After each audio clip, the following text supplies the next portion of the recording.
We are now live. Welcome to Live with Marcel and Kilani, and we have a very special guest today. Kilani, would you like to do the introductions? Absolutely. And thank you everyone for being back here. We're really excited to be back with another episode and another amazing guest. As always, let us know in the comments where you're tuning in from and let us know if you're watching this live or if you're joining us for the replay. So Furqan is a serial techpreneur with 13 plus years of experience. He is the CEO and founder of Invozone, which is a reputable software and web app development company that has a global presence and 500 plus headcount. He has two other vertical Invo games, which specialize in game development, and Invo blocks for blockchain development. He has launched innovative products such as Invo Chat, Invocom, Invo Desk, Invo ERP, and how do I pronounce that? Quick XI? I'm going to ask It's Quick Z. Yeah, it's Quick Z. Awesome, which have been well received by clients worldwide. So welcome to the show, Furqan. We're excited to have you. Thank you so very much for having me today and having an amazing warm welcome with detailed introduction, Kilani. Of course. And for our viewers, we know we've spread this all over the place, but our topic today is going to be about turning opportunity into reality. And Furqan has a really amazing story of how he's done that in his life. So we're excited to bring that to light and to life in this episode. So as always, if you have any questions or comments as we're going through our conversation, definitely leave them in the chat and we will bring them up on the screen and have a live conversation around them. But just to get us started, we have a couple of questions for Furqan. First things first, could you tell us a little bit about your story, about how you got started in all of this? All right. Whenever I have to start about my story, I start from little back in my past. I was born and raised in a very small village in Pakistan. Like Pakistan itself is a kind of I can say underdevelopment or poorly developed country, if I can call it, because there are a lot of room to develop there in Pakistan specifically.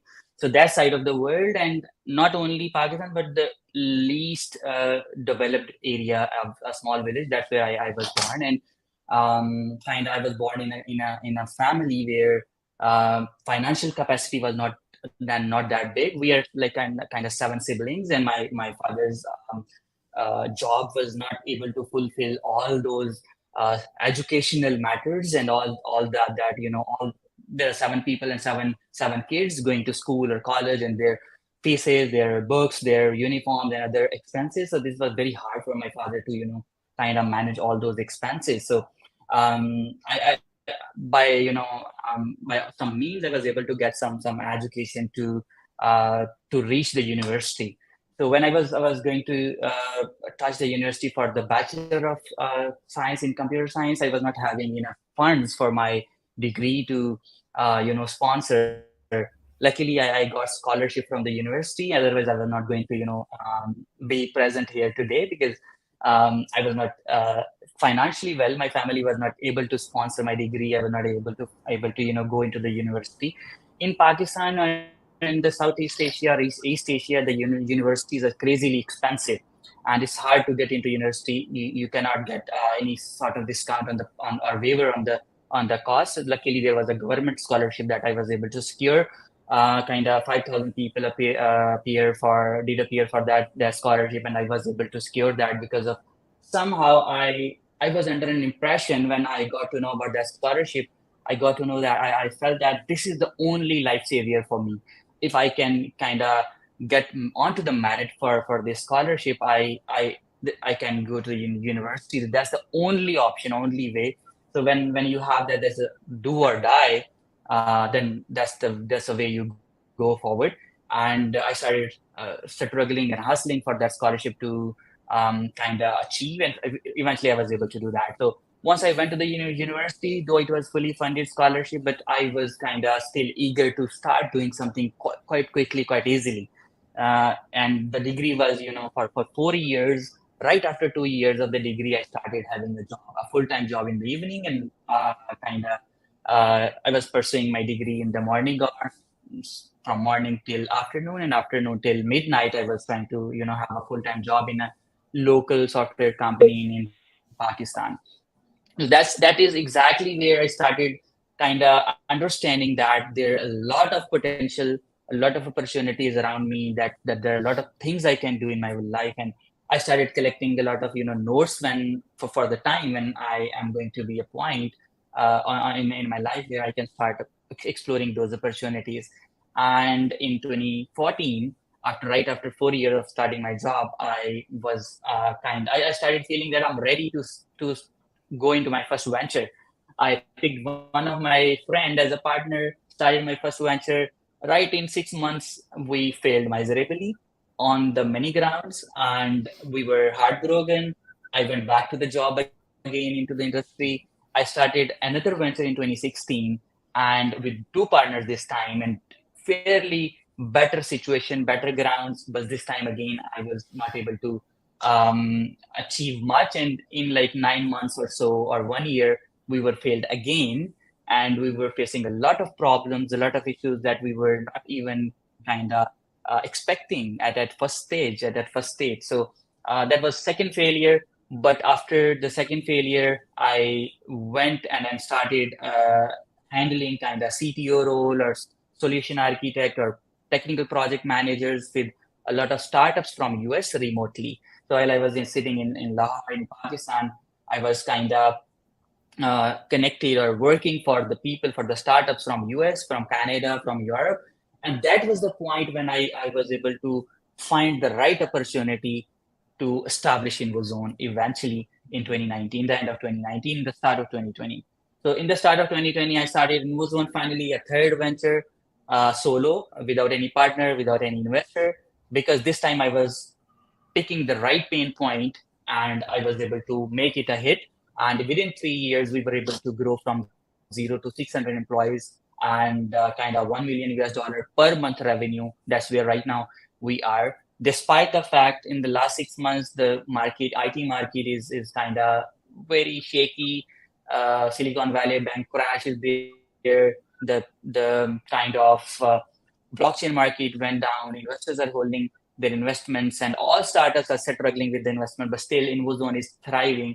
We are able to sustain our business, though some of our clients, because we are in the service-oriented business, we do offer services to our other startups or ventures for the software development area. So though some of our clients were kind of affected, but still we were able to sustain for some period of time, and now we are back on the track with the high paced growth. So that's kind of, in a nutshell, the whole story there. I know there are many questions you were able to catch the pins in my story that they're gonna ask. So I will let you take the mic and go ahead for the further questions. Sure.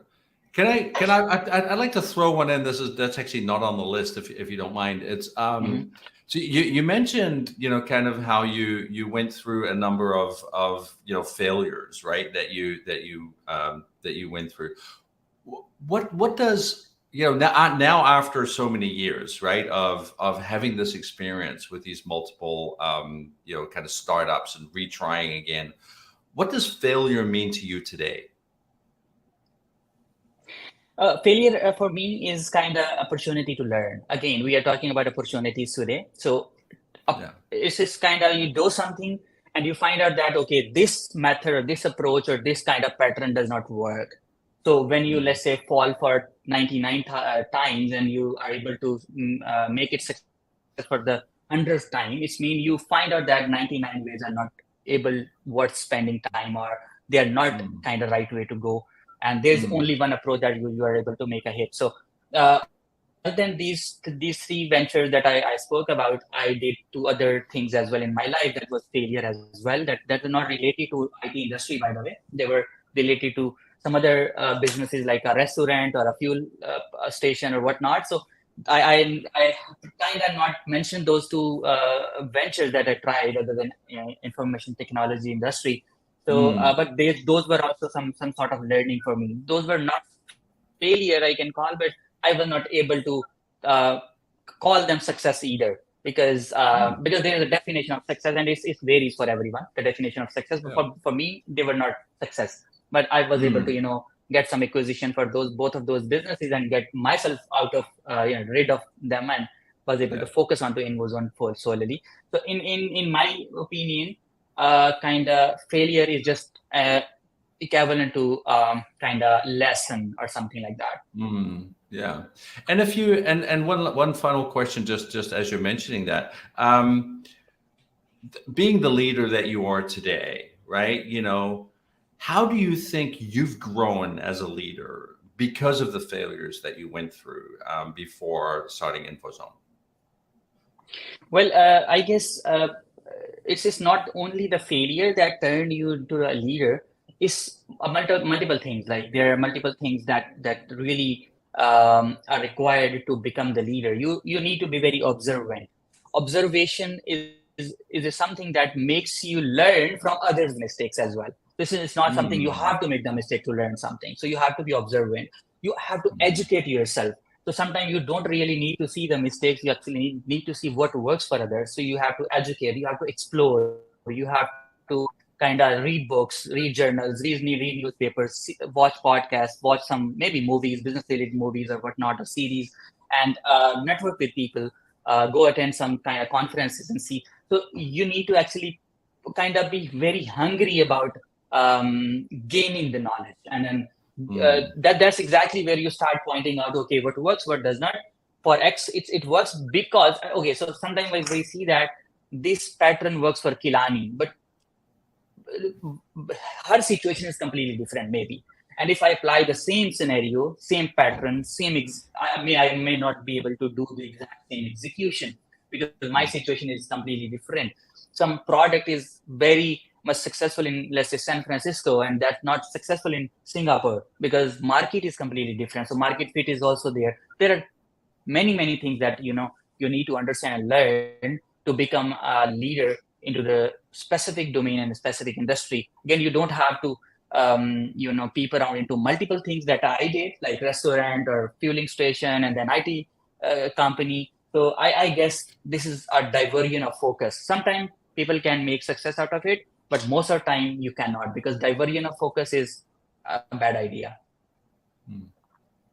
Oh, awesome. Wonderful.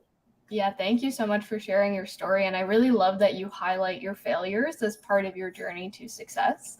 I've had conversations with a number of entrepreneurs recently, and almost everyone I've spoken to has said that they've completely failed at some business venture before they created a successful one. So I think it's such an important part of an entrepreneur's process. And I think it's great that you kind of highlighted that on your way to success. And the last time we spoke with you, and for our audience, Marcel and I had the privilege of speaking with Furqan, meeting Furqan in person when we were in San Francisco in March. And you mentioned that you've always had a talent for spotting opportunity in places that most people don't. Where do you think that talent came from? All right, so when I was kind of young, I was 13 years old, and I was kind of detracking from my studies, and my mother, during the summer vacations, my mother said that she realized that I'm kind of getting detracked from the studies, and I'm losing the interest, and I would not be able to get good grades or so and so forth, and reach go into the right direction in my life. So what she did, she just pushed me out from home during the summer vacation, and she said that go ahead and go find some job and do something, and bring some money to in the end of the day. Otherwise, you won't get the food or something like that in the dinner. That was the point when I just ignored my mother, because I thought that like she's just like kind of kidding me or something like that. But in the evening, in the afternoon, I was not really offered with a dinner. And that was the point. I started taking her serious. Okay, she's not that, she's not that non-serious at this moment. The next day I went out and I started searching for some work, because in some countries, child labor is an abuse, and I guess it is everywhere. Child labor is an abuse, but I was underage, like 13 years old kid, and I was forced by my parents to do something during my summer vacations because I was just wasting my time. So there was something in the back of my mother's idea that why she is pushing me out to do something, because she knew that what exactly gonna be turned around. So I went out and started finding some job, and luckily I was able to find a bookshop, and he asked me to distribute the newspapers. It is like I was 13 years old kid. Right now I'm 30 years. So it's 17 years back. So one newspaper bookshop asked me to distribute the new newspaper in the early morning everywhere. I had to pick that job because I have no choice. I have no option. So I just started distributing the newspapers. And while I was, forced to do this job, I started exploring what other options I do have, because this job is not something very amazing. This job is not something that kind of fits my personality, and I'm not liking this job. So what other options are there? So that's exactly like 13-year-old kid started exploring the opportunities or options, and wherever I go, I started thinking about, okay, is this an opportunity? Is that an opportunity? And if that is an opportunity, and like if I start doing something into this direction, will it be a successful business idea? Will it be a successful, is there any return over investment? Though I don't have any investment, but I'm going to spend my time maybe into this direction. So that's exactly the point where, so if, the seed was kind of into my brain from the point when I was a kid, and after like kind of doing that sort of job for 3 months or so, I compared the earning I was able to earn from these newspaper distribution job, this job, and I was able to kind of compare it with my imaginary life that I'm going to spend. I want to spend in my future. The money I was making out of this all kind of, summer vacation thing, and the money I need to reach that point was a huge gap. So when you see a gap, when you are able to see that gap that I was not imagining before, and my mother pushed me out, and I was able to find that gap. And now when the gap is there, that's the point when you start understanding what the opportunity means, and that's where you start understanding from where. So the talent of gaining the opportunity or picking the opportunities, I guess, is not God gifted. That's my belief. Is somehow something that a life changing moment or something that happening in your life that makes you kind of keep looking for the opportunities and whatnot. That's the point there.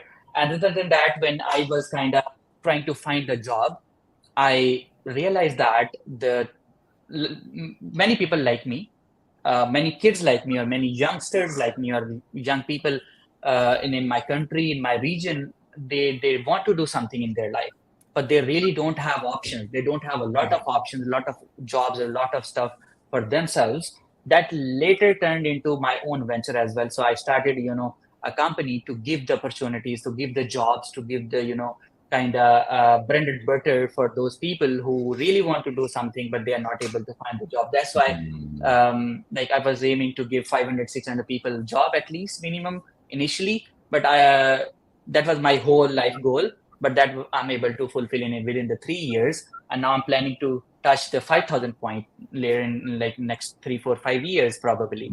So that's another point of time. So there are mix of two things that kind of pushed me into the direction where I'm right now. And if I can summarize that, I think what I'm hearing here is that, and where you're clearly different, I think, from a lot of other people is, other people get an opportunity like a job or something like that, and they go, okay, great, now I have a job.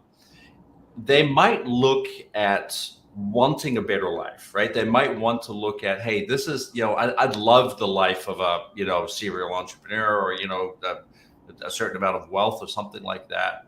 But there's in you, there's a difference. You're offered an opportunity, you take that opportunity, and then you ask yourself, is this opportunity going to get me to where I want to be? And if the answer is no, what you do is that inspires you. That drives you to say, all right, now I need to step up. Now I need to, kind of what is it that I need to do extra, right? Whether it's in activities, learning, seeking investments, whatever it is, to get to that point. As where I think most other people have a tendency to just kind of look there and kind of go, well, one day it would be nice if I got there, but they wouldn't necessarily kind of put that desire, right, that they have to get to a point into some form of action once they've received an opportunity, and that makes Absolutely. you rare, because oh, amazing.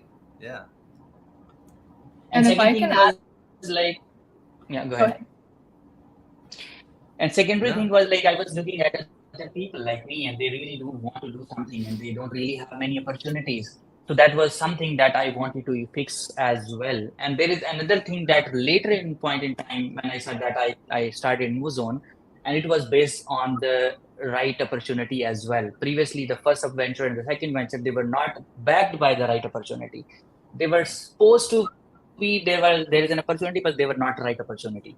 So, but the third time I was able to, because when I started, let me quickly brief here as well.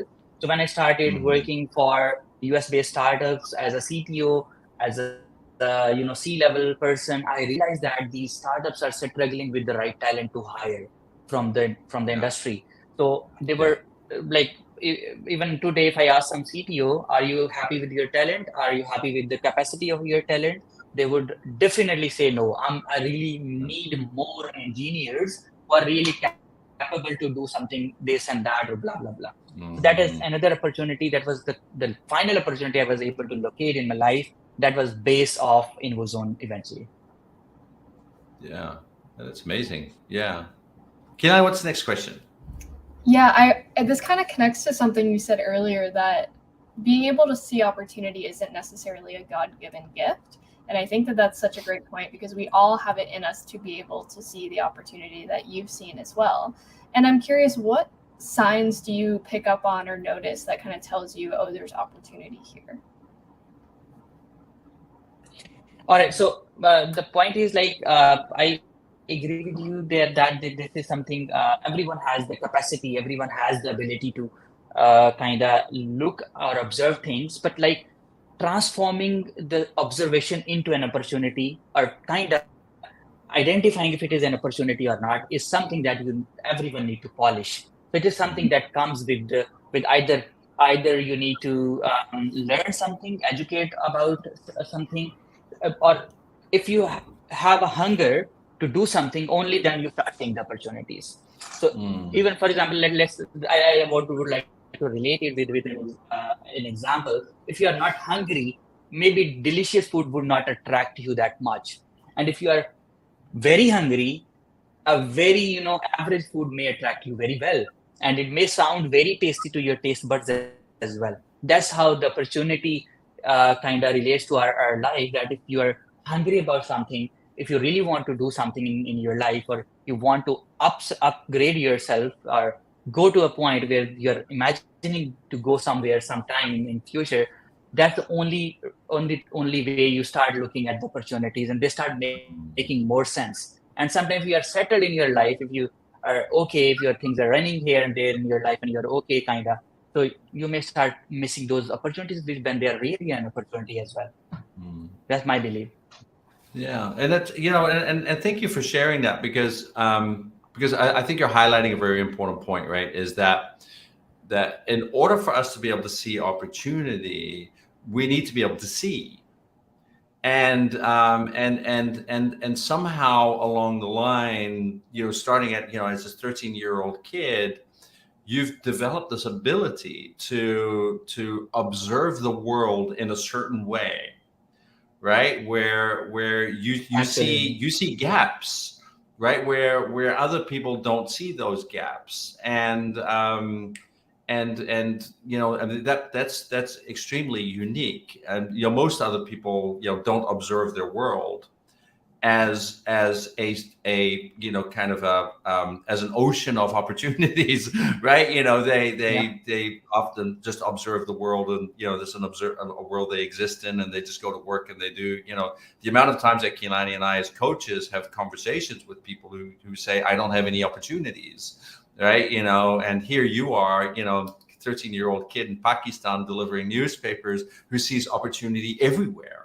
And I think Yep. I think the key marker for feeding that is hunger, right? Because how hungry are you? And I think if we can all be, we can be really well fed and still be hungry, right? There's still, because Yep. being hungry is a metaphor for wanting something bigger in our lives, and I think there are a lot of people who want to be hungry but may not necessarily know what it means to be hungry, right? And so and through that lack of hunger, might not be seeing the same opportunities that you're seeing, but you're approaching this because you know what it's like to be hungry, and Yep. you're still approaching life, even though that today you're very well fed, you're still approaching your life with that degree of hunger, right? Which is still allowing you to observe your world as this ocean of opportunity. That's powerful. Yeah, thank you for sharing it. That was very cool. Yeah. And if I can say too, I noticed when Marcel said, when we talk to people and they say, oh, there's no opportunity for me here, I noticed there was an eyebrow raise from you over there, Furqan. What kind of went off for you when he said that?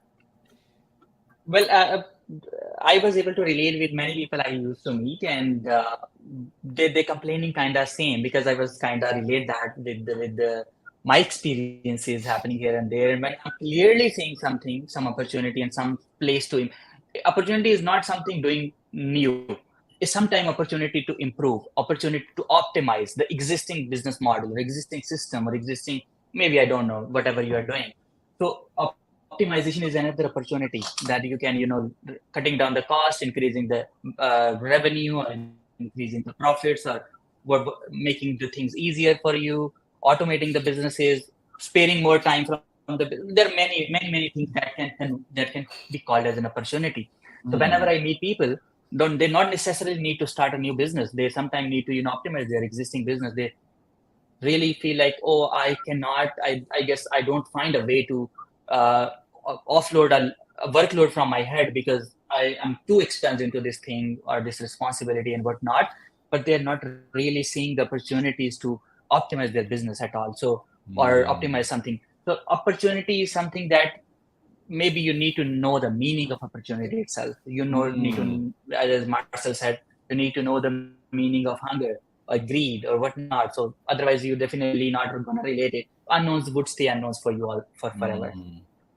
Yeah, and it's almost like you're saying, and I agree with that. Right, is that everything is an opportunity, and it's just permitting whether or not we see it that way. Pain is an opportunity. When you're when you're in that pain of being too busy, right? And how many of us live life saying to ourselves, I don't have time? That's an opportunity, right? That's an opportunity. That's the universe telling you, here's an opportunity for you to learn how to do things differently, permitting you take the opportunity. Yeah. And so it's almost like a mindset, isn't it? It's like and in ontology we call it a mood, right? It's just a way that you wake up every single day, and you could say, can I see every interaction, every thought, every emotion that I have as an opportunity to learn and grow and to change, right? And because I also think that change is one of the greatest outcomes that we can see from following an opportunity, and unfortunately, of course, too many businesses and too many people are afraid of change, and I think that's that fear of what might happen if I chase this opportunity, tends to be a very restricting one. So yeah, absolutely. It is really just kind of how do you wake up in the morning, and are you willing to see your pain as an opportunity for change? Yeah, wonderful. Yep. Yeah, thanks. Yeah. I think another great strength you have too is that you're able to both see opportunity and actually fulfill it.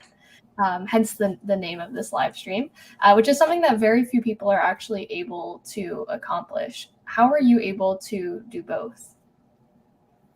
So it's very rare thing to connect the opportunity with the fulfillment, or kind of achieving what exactly you are dreaming for. Not everyone can, because there are kind of three categories of people, according to my opinion. One is who see the opportunity, or who know their pain point, but they keep complaining about it. They don't really want to take some action or some step or something like that.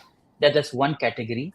Most of people fit into that category, I believe, because whenever I see someone and meet someone, they're just complaining about their shortage of time, their busy schedule, they could not reply my WhatsApp or whatnot because they were very busy somewhere, blah blah blah. But they're complaining about their busy schedule. They're complaining about their pain points, but they are not ready to take something out of their the opportunity they're seeing. They don't want to work onto that area.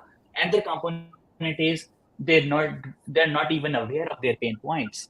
Like they're just like kind of running into a robotic life. They're going to the job in the morning, spending all day over whatever they're doing, and coming back in the evening. They're not even aware of the pain points. And there's the third category which we are trying to talk about. They see the pain point, they understand how to resolve it, and they kind of take the action to reach there, or kind of resolve that point or optimize or whatever is the opportunity, to turn the opportunity into the reality. That's something not everyone has the capacity of, because to start with something you have to start, to reach there to have to start. So the first two categories that I mentioned about, they don't really take the first step. They don't really, even if sometimes they take the step, they really fall or they fail, they just stop it, and then they go back to their comfort zone once again. So many people talk about the comfort zone, many people talk about the failures and taking the step. And if you are not able to achieve from your first step, try again and try again and again. Eventually you would be able to reach there, something like that. So even in my case, it happened the same. It's not very different story from others, but it resonated to few people who were failing, trying, and eventually they were able to reach there.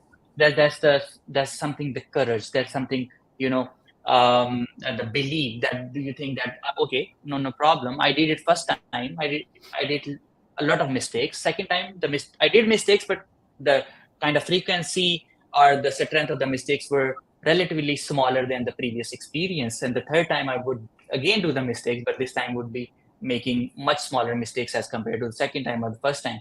I kind of, whenever you do something, for example, if you start riding bicycle, the very first time you might fall. So it would hurt you probably.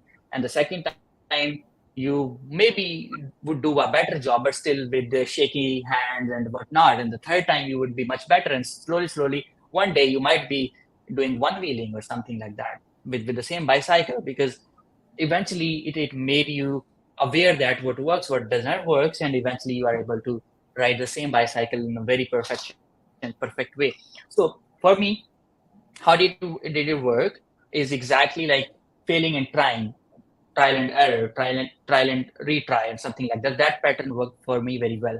I tried, failed, and third time I was able to kind of do it much better way, and then reaching the point where, so that's how it is. And in other words, if I talk about some other areas when I was trying to do things in a way, so I was quite focused on my vision, what exactly I'm trying to do and what I'm exactly want to uh, do with the opportunity I do have.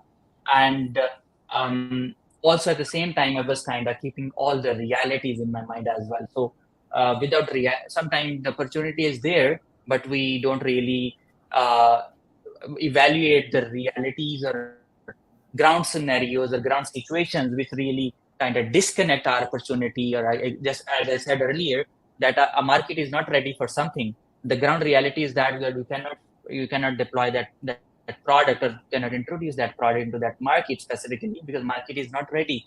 So the ground reality is saying that this market is not ready. Maybe some other market is for this kind of product or this kind of idea, this kind of opportunity. So you cannot misfit an opportunity to a different market or different scenario or different situation or different maybe age group or whatnot. So and then again, sometimes you really need to revise your goals as well, or revise the way you want to take things forward as well. So for example, with Invozone, the way I started in the end of 2019, the passion was different, the ideas were different, the execution path I designed or roadmap I designed was completely different. But with the passage of time, I kept learning, I kept understanding, okay, things are not that way where I wanted to go. So I had to retweak or reiterate my plans, my roadmaps to kind of, so, and in my opinion, the third thing that I am mentioning here is to keep learning when you're doing something, and keep reiterating or revisiting your roadmap to reach the goal or reach the point where you want to. The goal is turning your opportunity that you have in hand into the reality. That's the goal in our situation. So you need to revisit your kind of roadmap frequently, and then something that you have to. And the last thing, in my opinion, I guess, strengthening up the processes and procedures for something that you want to do. So you cannot do anything randomly. So opportunity is there. You want to meet that opportunity. But in my opinion, if you can kind of make things process oriented, that or the roadmap we're talking about, if you can turn that roadmap into kind of smaller processes, eventually you can reach that point. So for example, we spoke about busy schedule. A person is very busy and he's not ready to take some time to optimize their processes. Maybe he really need to introduce some process into the pipeline that spare a lot of his time. Maybe a delegation or something may spare some time. So these 3-4 things, I guess, are kind of my areas where I could work on to convert the opportunity to the reality. That's really cool. And I really like that it keeps coming back to the trial and error, the failure to success pipeline. I think a lot of people, when they try something new and embark on something new, they fail once and then they're like, oh, this isn't for me, it didn't work. And what I think a lot of people don't realize is that all success comes from just multiple failures in a row. And it's just getting up one more time, then you've been knocked down. Yeah, and it's almost... Yeah, and I would almost add to that. I think for any aspiring entrepreneur, right, is understand that when you're going to start your first business, in all likelihood, you're going to fail, and you're supposed to. And I think that is a conversation that we don't have enough, right? Is that you're supposed to be failing because your failures are going to lead to your success. They're opportunities for success. And but they're only going to be that way if you're willing to fail, right? And you're willing to have that relationship with that failure in a way that it is an opportunity. And as I'm hearing you, Furqan, I'm even thinking about my own life. There have been ventures that I started, in the past that I deemed failures, but actually didn't see as an opportunity to try again or to go again or to do it again. So, thank you for sharing that. That's even very enlightening for me. As I'm kind of getting on with age, I'm learning every day too. So thank you for sharing that. Yeah, it's a great reminder for all of us, for sure. And as I see we're heading towards the end of our call here, I just want to give Furqan the opportunity to share a little bit more about your company and what you do, and maybe where people can connect with you and your company as well. Yeah, sure. You already mentioned Invozone, Invoblocks, and Invogames. These are 3 verticals under Invozone itself. And we are a software development service provider, working with ventures, mid-sized ventures, large enterprises, and startups in the tech space, where specifically our ideal, partners are kind of customers are when they really want to do something in the IT industry, or they do have some idea or something that really want to develop or kind of make a software out of it, or you already have something that is used to automate your internal processes, a back office or admin panel or something like that. So, or something very crazy in the gaming industry, maybe probably you want to develop a new video game that you want to introduce for the market or something like that. There are a lot of potentials in the blockchain space as well at the same time. So we have 3 verticals: Invogames handling all the metaverse, mobile game, web game, or PC or console-based games. And there is a Invoblocks that handles all the blockchain-related projects, and there is Invozone that handles AI, web, and mobile-related projects. So whenever someone needs to get developed, we are here. We actually have 2 type of business models. One is resource augmentation, and the other one is kind of product oriented product development or something like that. So these two models that we do offer, we can be reached at kind of sales@invozone.com email, or if you go invozone.com website, you would find a contact us page or a chatbot, AI-based chatbot that we developed in house, by the way. So you can chat with our chatbot to speak to the chatbot, and maybe you can get your business problem solved by that AI-based chatbot as well without needing us. Or maybe you need a human effort, so you can kind of simply fill the contact us page, and we can contact you further. Perfect. Thank you so much. And for our viewers, I just put Invozone's website in the comments. So if you want to find out more, head over to the website. And as Furqan mentioned, go to the Contact Us page or talk to a bot, and they'll be able to help you out. All right. That's all from me. Is there anything else that you wanted to bring in here? For me, I just want to say, thank you so much, Furqan, for joining. And it was such an interesting meeting that we had. We got to meet when we were all in San Francisco. We were all visiting, and we just got to have coffee together. And just having coffee with you for that one session, I learned very quickly how much you have to offer this world, and that you are nowhere near finished with your dream and your seeking opportunity, that you have so much more to give this earth and to give this world. And I just want to wish you all the success that you deserve, and really hope that one day we'll be able to support you in whatever it is that you're doing, and vice versa too. And because I really love your mission of kind of like providing people with opportunities and jobs, and you're on an amazing journey for yourself. So good luck with that, and of course keep inspiring, because you're doing amazing stuff. Thank you so very much, Marcel, for having me over the coffee as well as for this podcast. It is really a learning experience. It was a learning experience over there as well, and it's a learning experience over this podcast too. So it's always, I learn something new whenever I meet you guys. Trust me. And that helped me in future somewhere. So the discussion we had last time, it quite really helped me later when I was sitting and trying to optimize some areas. The discussion we had at that moment was really helpful for me. And Awesome. Probably the things we discuss in this meeting or in this kind of podcast would be helping ourselves, other than our kind of listeners too. Yeah, no, I agree. And that's the importance too of just, kind of networking and having conversations. Like, this would never have happened if we hadn't just met for coffee, just for no reason whatsoever, right? Just get to know each other. And it's amazing, what sometimes, maybe that's another learning lesson is, the importance of just, connecting with people, that we would otherwise never connect with in this world. Yeah. And, and amazing stories that we then get to hear, and the things that we get to learn. So thank you for joining us today, and that's pretty much it for me as well. If we don't have anything to add, then we're going to close the broadcast today. So thank you, everyone. Kilani, did you have any last parting words, or are we good?